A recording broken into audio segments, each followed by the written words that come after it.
जय हिंद दोस्तों। आप सभी का स्वागत करता हूं मैं हमारे अपने यूट्यूब परिवार आजाद एकेडमी में। देखिए, एक और नया नोटिफिकेशन जारी हो चुका है जो अभी 2-3 दिन पहले ही जारी हुआ है। ये नोटिफिकेशन हालांकि आउटसोर्सिंग के थ्रू हुआ है। तो आउटसोर्सिंग आप समझते ही होंगे, ये संविदा आधारित ही नौकरी होती है। इसमें कंपनियां जो है वो ठेका लेती हैं, सरकार से टेंडर लेती हैं और उसके बाद जो है अपने स्तर से भर्तियां करती हैं। इसमें कंपनी को सरकार पैसा देती है सैलरी के लिए और कंपनियां जो है वो कर्मचारियों को सैलरी ट्रांसफर करती हैं। तो ये थोड़ा सा सिस्टम इसका अलग रहता है, लेकिन वास्तविकता में ये जो है कोई स्थायी पद नहीं है। लेकिन हाँ, ये है इसमें कि आप अगर बेरोजगार हैं तो उसके लिए आप आवेदन करके थोड़ा बहुत आप कमा सकते हैं। बहुत ज्यादा सैलरी भी इसकी नहीं होती है। तो आप थोड़ा सा कोशिश करें कि अगर बेरोजगार हैं, घर बैठे हैं, उससे अच्छा कम से कम इन भर्तियों को फॉर्म डालें और इनमें अगर सिलेक्शन हो जाता है तो कुछ कम से कम आपका पर्सनल खर्चा निकलता रहेगा। बहुत ज्यादा हम ये नहीं कहना बहुत ज्यादा इसमें सैलरी होती है। ये सरकारी सैलरी आउटसोर्सिंग है, कंपनियां ही इसमें भर्तियां करती हैं। तो आज हम लेके आए हैं एक नई भर्ती जो पंचायती राज निदेशालय में निकली हुई है। इस पर हम पूरी चर्चा करेंगे। कैसे फॉर्म आपको अप्लाई करना है, क्या क्वालिफिकेशन चाहिए है आपको, इन सब बिंदुओं पर हम चर्चा करेंगे। उसके साथ साथ आप अगर हमारे चैनल पर नए हैं तो सबसे पहले आप वीडियो को वॉच अगर कर रहे हैं तो चैनल को सब्सक्राइब करिए और वीडियो अच्छी लगे तो लाइक करिए, उस पर कमेंट करिए और ज्यादा अच्छी लग रही है तो शेयर करिए। चलिए बात करते हैं हम आज पंचायती राज निदेशालय। ये देखिए उत्तर प्रदेश में ये एक पोर्टल चला है, सेवा योजन पोर्टल। सेवा योजन पोर्टल पर आप जाएंगे तो वहां जितनी भी संविदा आधारित नौकरियां हैं, जो आउटसोर्सिंग से नौकरियां लग रही हैं, मिल रही हैं, क्योंकि उत्तर प्रदेश में इस समय आउटसोर्सिंग से काफी वैकेंसी भरी जा रही है, तो वो सारी की सारी आपको सेवा योजन पोर्टल पर मिल जाएंगी। आपको सेवा योजन पोर्टल पर अपना रजिस्ट्रेशन करके रखना चाहिए। कोई भर्ती आया आप उसमें फॉर्म डालिए, कहीं सिलेक्शन हो जा रहा है तो आप जो भी 10 से 15 20 हजार जो भी नौकरी मिल रही है आपको वो करिए, क्योंकि घर बैठे खाली बैठने से बेहतर है कि कुछ ना कुछ हमें करना चाहिए। तो हम इस पर बात करते हैं। देखिए, पंचायती राज निदेशालय, ठीक है, पंचायती राज में आपका ये जो है भर्ती निकली है और पद का नाम है आपका ब्लॉक परियोजना प्रबंधक। ब्लॉक परियोजना प्रबंधक है। उत्तर प्रदेश के हर जिले में जितने भी ब्लॉक हैं वो लगभग सारे ब्लॉकों में आपकी ये वैकेंसी आई हुई है। एक आध ब्लॉक को छोड़ दिया जाए तो अलग बात है, लेकिन बाकी सारे ब्लॉकों में ये वैकेंसी आई हुई है। अब आपको ये देखना आप किस जिले से बिलोंग करते हैं और आपके जिले में कौन से ब्लॉक हैं, कौन कौन से ब्लॉक हैं, कितने ब्लॉक हैं। तो जितने ब्लॉक होंगे आपके लगभग उतनी ही वैकेंसियां होंगी। एक दो ऊपर नीचे हो सकती है, ज्यादा नहीं, ठीक है। तो इसीलिए देखिए टोटल आपके कितने पद हैं इसमें, 826 पद हैं। तो एक ब्लॉक पर एक ब्लॉक परियोजना प्रबंधक लगेगा और ये प्रबंधक जो है वो आपका आउटसोर्सिंग के थ्रू लगेगा। आउटसोर्सिंग से लगेगा तो एक निश्चित इसमें मानदेय फिक्स होगा और वो आपका मानदेय है 15,001 रुपए, यानी लगभग आपको 500 रुपए पर डे पड़ जाएंगे। तो अगर आप बेरोजगार हैं, घर पर बैठ के केवल पढ़ाई कर रहे हैं, तो बेहतर है ये 500 रुपए आप रोज के लीजिए, कम से कम अपनी पढ़ाई का खर्चा निकालिए, ठीक है। तो नौकरी बुरी नहीं है, अच्छी नौकरी है, लेकिन यही है मानदेय थोड़ा कम है। तो मानदेय कम है तो कोई दिक्कत नहीं है, आप तब तक जब तक आपकी परमानेंट जॉब नहीं लग रही तब तक आप टेम्परेरी कर सकते हैं। तो ये तो इसके मानदेय रहा। पद आपके टोटल कितने हो गए, 826। आयु जो है, उम्र आपकी 18 से 35 साल आपकी इसमें मांगी गई है। बाकी ओबीसी को जो भी 5 वर्ष की छूट रहती है वो इसमें रहेगी, ठीक है। आयु आपकी 18 से 35 वर्ष है। आप अगर 18 साल के हैं कम से कम और 35 साल तक के हैं जनरल कैंडिडेट तो वो अप्लाई कर सकते हैं। ओबीसी के लिए बढ़ जाएगी, 5 साल बढ़ जाएगी, ठीक है। तो आप इसमें अप्लाई करिए, कोशिश करिए कि आपका इसमें सिलेक्शन हो, ठीक है।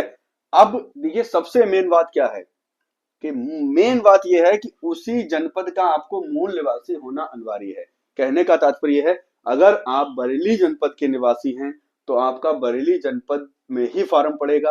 अगर आप इलाहाबाद यानी प्रयागराज जनपद के निवासी हैं तो आपका प्रयागराज में ही फॉर्म पड़ेगा। अगर आप लखनऊ के निवासी हैं तो आपका लखनऊ में ही फॉर्म पड़ेगा। यानी आप जिस जिले के निवासी हैं आपको उसी जिले में फॉर्म भरना होगा और मूल निवास आपका उसका होगा ही। जाहिर सी बात है, आप जो पढ़ाई कर रहे हैं तो निवास प्रमाण पत्र तो सभी बनवा के रखते हैं। तो इसी जिले का, जिस जिले के निवासी हैं आप, इसका मूल निवास आपके पास होना जरूरी है। मूल निवास। और अगर अगर आप आरक्षण चाह रहे हैं तो आरक्षण अगर चाह रहे हैं तो आपके पास आरक्षित वर्ग के हैं तो आपके पास जाति प्रमाण पत्र भी होना आवश्यक है। तो देखिए ये तो रही इसकी उसी जनपद का मूल निवासी होने की बात, ठीक है। अब हम बात करें तो इसका सेवा योजन पोर्टल, देखिए हमने पोर्टल लिख रखा है, नीचे पोर्टल का लिंक लिख रखा है, ठीक है।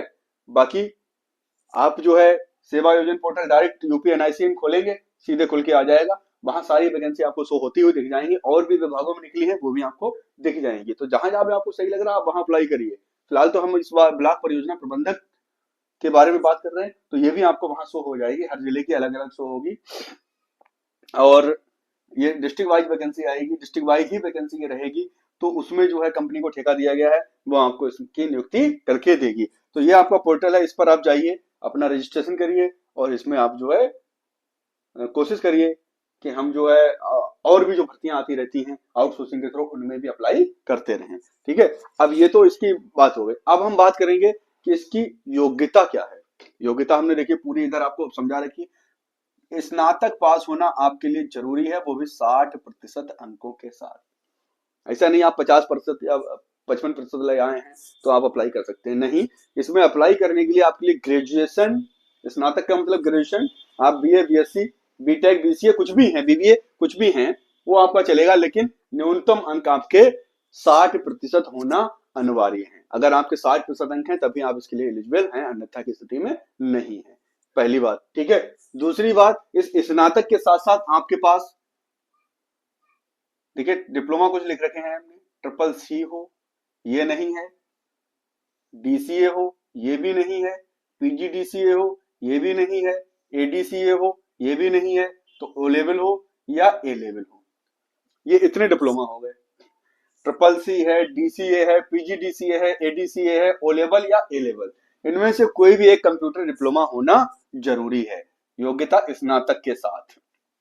अगर आप स्नातक हैं तो उसके साथ साथ आपके पास ये वाला डिप्लोमा, इनमें से कोई एक डिप्लोमा धारी आप होने चाहिए, कोई भी एक डिप्लोमा को आपने धारण किया हुआ होना चाहिए, अर्थात आपने एक डिप्लोमा कर रखा हो और 60% अंकों के साथ आपका क्या हो, स्नातक, आप इसमें अप्लाई कर सकते हैं।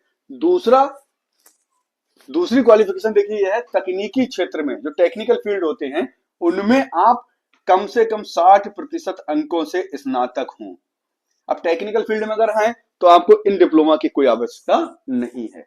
अगर आप साधारण स्नातक हैं उसके साथ आपको डिप्लोमा देना पड़ेगा। अगर टेक्निकल फील्ड में आपने ग्रेजुएशन कर रखा है तो आपको किसी भी डिप्लोमा की आवश्यकता नहीं होगी। जैसे आपका बीसीए है, बैचलर इन कंप्यूटर, ठीक है, तो ये कंप्यूटर में बैचलर होता है, इसलिए इसके लिए आपको कोई भी डिप्लोमा की आवश्यकता नहीं होगी। बीएससी आईटी है, इंफॉर्मेशन टेक्नोलॉजी में अगर आपने बीएससी कर रखी है तब भी आपको नहीं पड़ेगी। बीआईएस है, बीटेक या एमसीए, ठीक है, तो ये आपके बीसीए, बीएससी, बीआईएस और बीटेक, एमसीए, ये आपकी 5 डिग्रियां इन्होंने दे रखी हैं, जो 5 डिग्रियां ऐसी हैं कि जिन्हें आपको करने के बाद इनकी आवश्यकता नहीं पड़ेगी, आप सीधे फॉर्म अप्लाई कर सकते हैं, क्योंकि वो टेक्निकल फील्ड में है तो उसमें आपको कंप्यूटर से जुड़ा कोई डिप्लोमा की आवश्यकता नहीं होती है, इसमें ही कंप्यूटर सिखा देते हैं। तो कुल मिला के ये रही इसकी क्वालिफिकेशन। बाकी आपको हम बता ही चुके, मिनिमम एज बता दी, और अब जो भी इसमें अप्लाई करना चाहें वो सीधे सीधे हमारा ये पोर्टल का लिंक है, ठीक है, इस लिंक पर आप जाकर सीधे अपना रजिस्ट्रेशन करिए और इसमें अप्लाई करिए। और इसके बाद एक और बात बताता चलूं आपको, पहले भी इसमें इसी वीडियो में मैंने आपको पहले बताया है कि सेवा योजन पोर्टल पर जितनी भी आउटसोर्सिंग की भर्तियां हैं वो सारी की सारी आती रहती हैं। तो आप सेवा योजन पोर्टल पर आप रजिस्ट्रेशन करके, जरूरी नहीं आप इसमें भरें, अगर आप सपोज करिए आपके पास डिप्लोमा नहीं है, आप टेक्निकल फील्ड में अगर आप ग्रेजुएशन नहीं है, कोई बात नहीं, और भी वैकेंसी आई हुई है उसमें, उन्हें देखिए, उनमें अप्लाई कीजिए। फिलहाल के लिए जो है आप अभी सेवा योजन पोर्टल पर रजिस्ट्रेशन करके अपना रखिए, क्योंकि जब भी वैकेंसी आउटसोर्सिंग की आएगी वो सेवा योजन पोर्टल से ही आएगी, उस पर आपका रजिस्ट्रेशन होना चाहिए, डॉक्यूमेंट्स वगैरह आप अपलोड कर दीजिए वहां आपने, ठीक है। तो ये चीजें आपको मैंने बता दी, अगर कोई दिक्कत है आप कमेंट करके हमें पूछ लीजिए। आज की वीडियो में इतना ही, अब आज के लिए हमने आपको बता दिया, आज इतना ही। इसके अलावा भी अगर इसमें आपको अगर कुछ भी पूछना है, किसी फील्ड से रिलेटेड पूछना है, तो आप कमेंट करिए, हम आपको तुरंत इसका रिप्लाई देंगे। चलिए साथियों, बहुत बहुत धन्यवाद, मिलते हैं हम अपनी नेक्स्ट वीडियो में।